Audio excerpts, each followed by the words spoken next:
মালয়েশিয়ায় অভিবাসন শর্ত পূরণে ব্যর্থ হওয়ায় ১৯৮ জন বিদেশিকে দেশটিতে প্রবেশ করতে দেওয়া হয়নি। মালয়েশিয়ার সংবাদ মাধ্যম মালয় মেল শুক্রবার সকালে এক প্রতিবেদনে জানিয়েছে, যাত্রীদের অনেকেই যথাযথ ভ্রমণ কাগজপত্র, আবাসনের বুকিং বা পর্যাপ্ত আর্থিক সামর্থ্য দেখাতে না পারায় তাদের আটক করে ফেরত পাঠানোর সিদ্ধান্ত নেওয়া হয়। ওয়ালটন এখন দেশের সীমানা পেরিয়ে পৌঁছে গিয়েছে ৫০টিরও বেশি দেশে। ওয়ালটন, ঘরে ঘরে বিশ্বজুড়ে।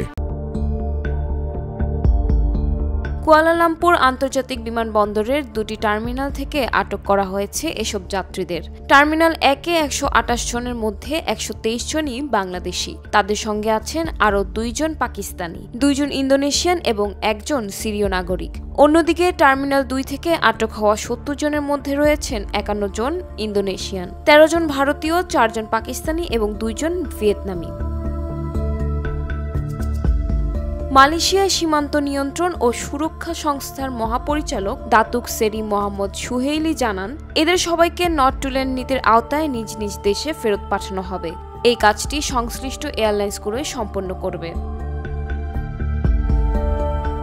তিনি আরও জানান, আটক ব্যক্তিদের মোবাইল ফোনে কর্তব্যরত কর্মকর্তাদের ছবি পাওয়া গেছে, যা অবৈধ অভিবাসন সিন্ডিকেটের ইঙ্গিত দিতে পারে। তার ভাষায় এটি স্পষ্ট যে কেউ কেউ আইন প্রয়োগকারী সংস্কার চোখ ফাঁকি দিতে এমন পন্থা নিয়েছে।